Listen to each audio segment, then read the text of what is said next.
Moving into your first apartment is a big milestone, and it is normal to feel excited and a little overwhelmed. A little planning can make the whole experience much easier.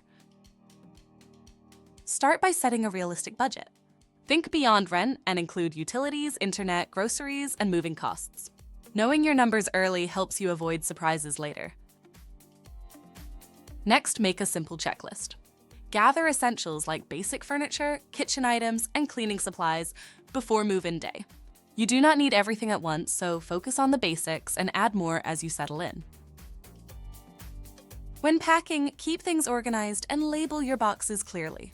Pack an essentials bag with items like toiletries, chargers, and a change of clothes so you are not digging through boxes your first night.